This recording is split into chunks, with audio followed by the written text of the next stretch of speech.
Shalom, soyez les bienvenus à l'émission Tout sur la Bible.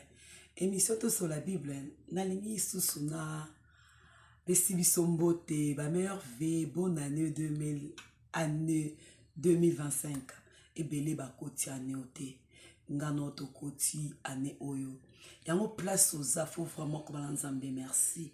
N'engana partager message oyo, ndeko akufi likolo ya kobo ya message. Ndeko akufi likolo ya kobo ya prophétie, pardon, ça fait mal.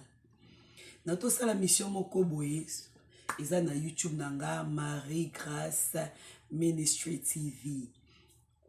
Ceux qui n'ont pas abonné, abonnez-vous massivement et partagez.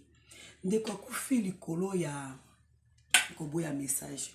Non peut être solo. Ezaki un jour serviteur de Dieu moko andeko partager na ndeko mwasi. Là ils ont partagé bazo solo là aibisi nzamba bazo révéler nga kombo ya mutubwe.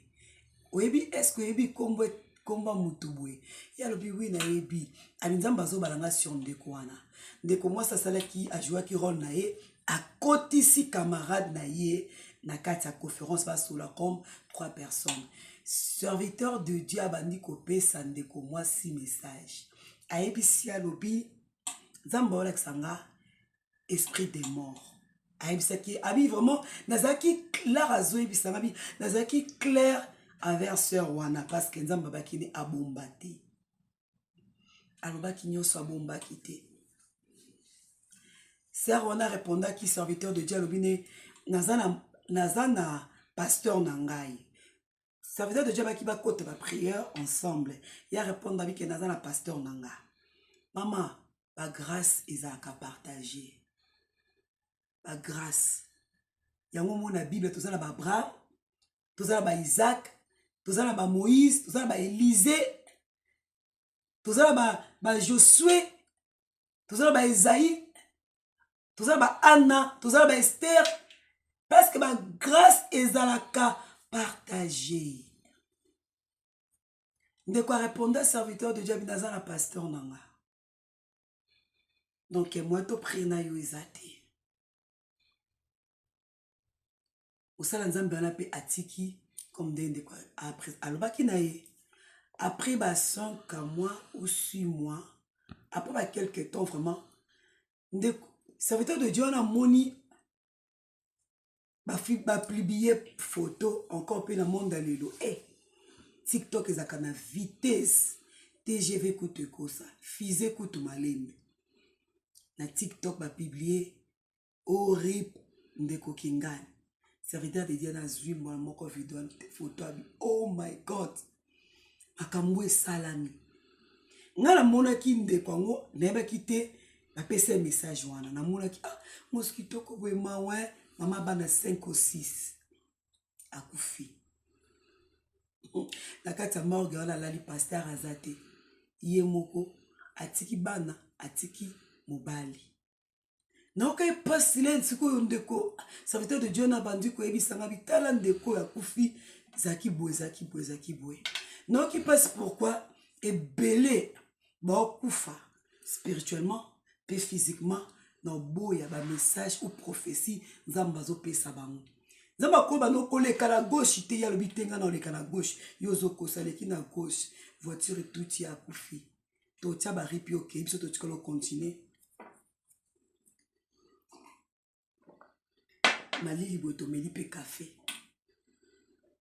yo sokei yango na salaki émission ba boya ka prof ba néglige ka prophétie ne méprise pas le prophétie examiner yango est-ce que ezanzambe te ndeko ya kufi no ba kundi ete je crois ba kunde bientôt no ba kundi ete ba pesa ki message fallait attendre prier toi accepter ba prier ensemble na serviteur de Dieu na ya répondre avec nazana pasteur nanga ba grâce ezaka partager tamsu grâce oyo za na ngonga na za na ngote tamsu grâce ya za na ngonga na za na ngote et bien ba serviteur ba servant de Dieu ba boye ba prophétie par rapport ba titre na bango ba bambana ngata mona 2 ans yo bisanga likambo nazwa ngo na considération Moi, na 3 ans, toi, ça m'a dit comme nous avons la considération. Pour nazo mona makambo ezokomela bandeko. Ndeko akufi bayebisaki no mon esprit de mort. Ya linge ka toloba biso tolinga kaka na mona libala amen okoti na libala souffrance. Quelque temps ezokufa nango. Nazo mona bonheur amen. Nazo mona boye tolinga ka bongo. Na mona ozokoma millionnaire amen. Zela tsokufi pauvre million ezoyate. Et là, on y a un principe. Attends, okoma millionnaire. Il faut préparer. Okoma on a ok, otinda mutu. Il faut bonga mati. Tam subote manu tonda likundu. Tam subote manu tonda mukono pambwama. Bato bako yeba. Famille ko yeba. Zambo zela tawanate. Et belé l'élévation ya ba bonga nzela. Et belé l'élévation ya et comme ça bango ba orgueilleuse. Nzambe ozela buka ozo buka na pete ti okomo bangi ba million opeyete donc par na ezalaki que non il faut mi buka nzambe ondima nzambe briser yo lokwa briser mais ezalaki te ouvre na promesse oh le fils de promesse ne meurt jamais te ezala bato belé bazwaka bilaka na promesse bakufe ko kisama te bazwaka pardon bilaka ezala promesse na bible ko kisama te Moïse azoka promesse ya obimisa ba na Israël na Égypte bakota na Cana. Bon Moïse akena na promesse na suka no akufa na désert. Je sais mtakota na Cana. Erreur to sala amwana. Oh le fils de promesse ne meurt jamais. Nzamba pambola biso. Nazongi sous la deuxième fois. Message ba boya raté. Je sais pas pourquoi nazo insister ba vidéo nanga mikolo eza sur ça parce que na monde ba te belé ba vie ezo kufa.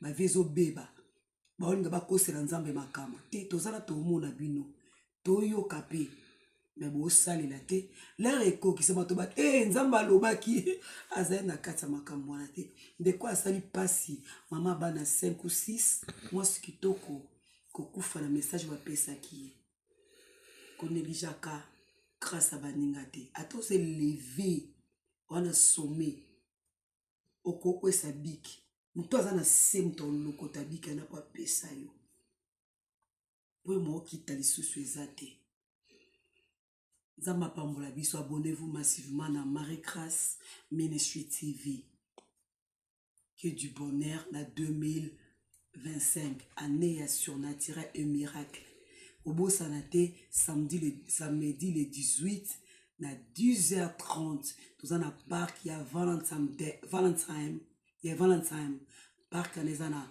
Gantil Ilford tozana maombi na biso kuna oya so ye oza béni invité pendeko le 18 na 10h30 zamba pambola biso derrière caméra ezaki frère brother Derville zamba pambola bye bye.